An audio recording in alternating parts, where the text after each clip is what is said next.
In this lecture, we will do the following model, in which we will use some of the skills we have learned earlier in this section.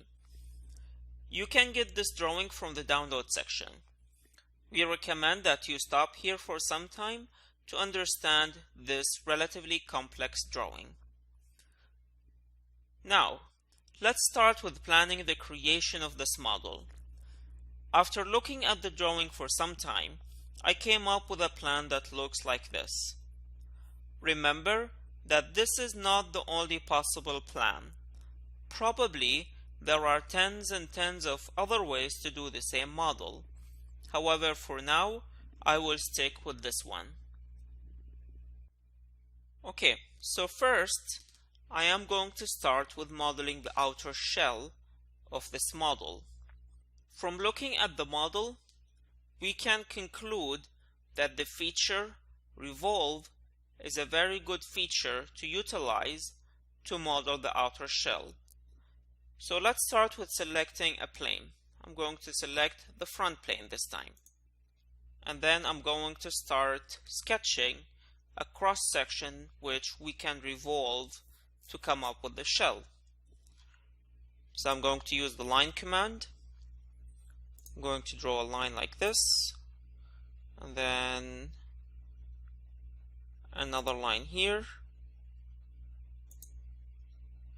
like this, and like this. Press escape. And now let's start dimensioning this sketch. We're going to Smart Dimension. This is the radius of the circle, which is 2.5. This is 3 inches. And this is 2 inches. The distance between this line and this line is 0.6 inches. Now we have fully defined our sketch. Let's go ahead and make an offset. From the drawing, you can note that the offset is by ½ inch. So I'm going to offset entities. I'm going to select this. I'm going to reverse the direction, and for distance I'm going to type in ½ inch.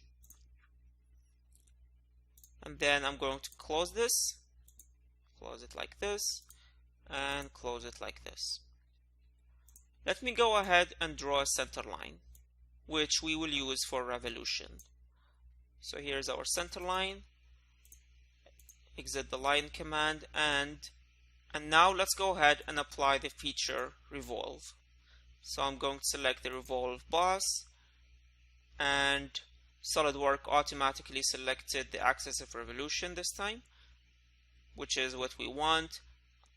I'm going to click OK, and we have done our first step. Now we are going to create the lid.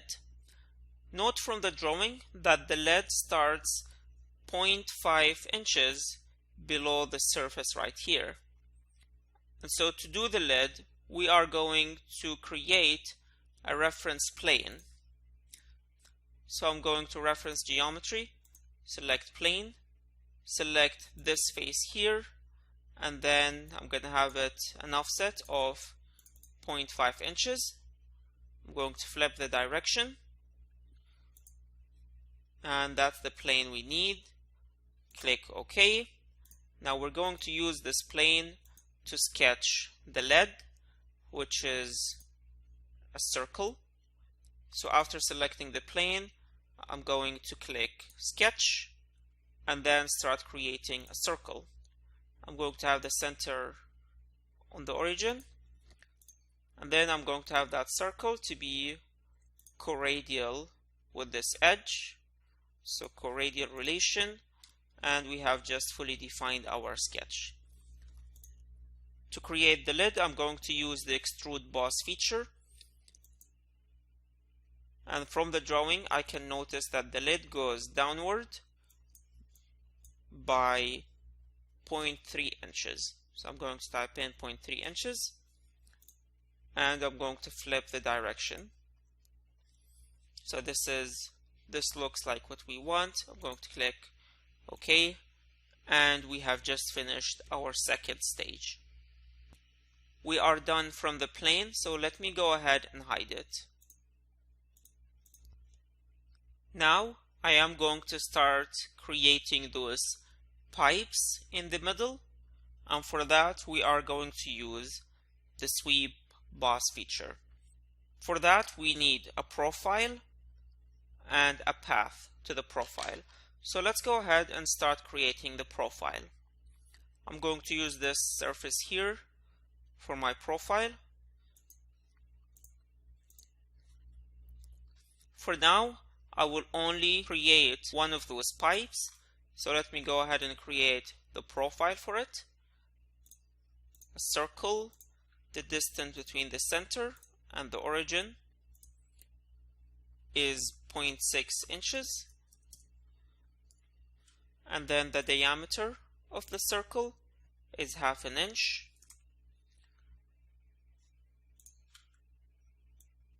It's not defined yet.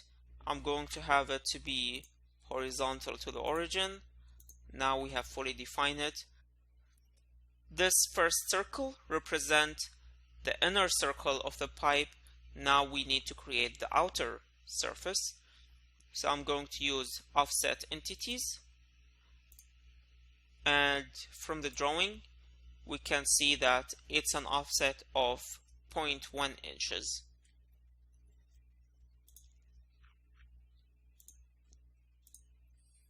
That fully defines our sketch, so we're going to exit. Now we're going to create the path. We have to first determine which plane to use. From the planes we have, notice that the front plane is the one that fits because it intersects the profile. So I'm going to select the front plane and use it for a sketch. To make things clearer, I can do a cross section. So if I click on the cross section sign here, I'm going to get a cross section. Click OK. And now it will be easier for us to draw the path. So let's go ahead and do it. I'm going to draw a line like this, then this, and like this.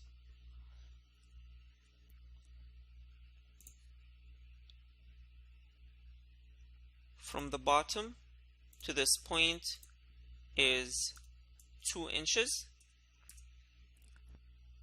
From this line to this line is 0.7 inches. And this fully defines our sketch. So we're going to stop right here and start creating our sweep boss feature. So I'm going to click on sweep boss.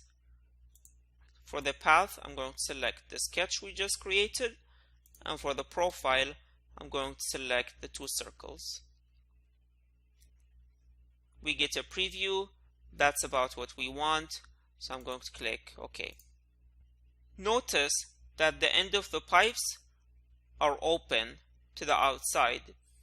We currently have them closed, so let's go ahead and open them up. So I'm going to select this surface here for a sketch. I'm going to start a new sketch. In a situation like this, it might be easier to sketch with an angled view. So now I'm going to do that. I'm going to draw a circle, any random circle, and I'm going to build a relation between this circle and this edge, and I will make them corradial. This fully defines the sketch. I'm going to features, and I'm going to use the extruded cut, and I'm going to cut through all. So we have created our first hole. Let's go ahead and create the second one. In a similar way, I'm going to select this surface, and I'm going to start a new sketch, draw a circle, and then I'm going to build a relation from this circle we created to the edge here, and I'm going to have them coradial. Again, this fully defines the sketch. I'm going to features, extruded cut, and I'm going to cut through all again. So we just finished doing one of the pipes. Instead of doing it again, we can just mirror all three features we used to create the pipe on the other side. So let's go ahead and try mirroring those three features. If I go to the drop-down menu in the linear pattern, click, and then select mirror. The features to mirror, here you can drop down this design tree and select the three features, which are sweep, cut extrude 1, and cut extrude 2. And then in the mirror face or plane, we are going to select the right plane because that's where we need the reflection at. So click on the right plane and you will be able to see a review or some kind of a review. Click OK, and we have the second pipe. So now we have just done our third stage. Let's go ahead and exit the cross-section mode. Now let's go ahead and create the slots in our fourth stage. Those slots are about here. One is here on this side and one in the other side. There is no plane here, and so we are going to have to create a new plane for it. So I'm going to reference geometry and I'm going to select a plane. I want my plane to be tangent to the surface, so I'm going to select the surface and have it on tangent. And then for a second reference, I want it to be parallel to the front plane. So if you look at the front plane, you see that it's parallel to what we want. So I'm going to select the front plane and I'm going to select the relation parallel. Now we have our plane. And then I will start a new sketch on the plane.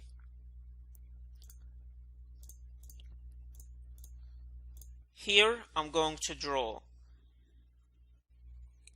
a rectangle. I am going to draw the rectangle from here to here. I will build a relation. I will make the lower side to be midpoint to the origin, and then the side of the rectangle is 1.7.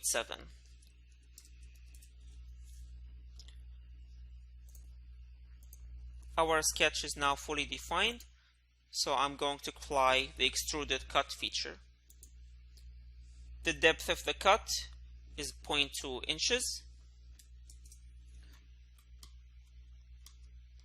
Click OK, and that's about what we want. I'm going to hide this plane again, and then because we have the same slot in the other side, instead of creating it twice, I can just mirror this extruded cut around a plane that lies in the center. So again, I'm going to select mirror, and for the features to mirror, I'm going to select the cut extrude, and the mirror face, I'm going to select the front plane. OK, and we have it. That's our fourth stage. Let's go ahead and finish with the last stage. In the last stage, we only have fillets, so I'm going to select the fillet command. So I'm going to the fillet feature, click on it, and then I will select this edge here and this inside edge here. Both of them have a 0.2 inches radius. So I'm going to type in 0.2. OK. And we have finished creating our model. To get a clearer look, you can do a cross section. So if I click on the right plane, then click on cross section, you see how it looks like from the middle. Just a heads up, this is a fairly complex model, So please don't stress up if you get lost a little bit. Also, remember that there is no one way of creating a model. We have used one approach, one plan. However, there are probably tens and tens of other plans in which you could follow to create the same model. And so I would highly recommend you spend some time thinking about different approaches to create this model, and also spend some time trying them out.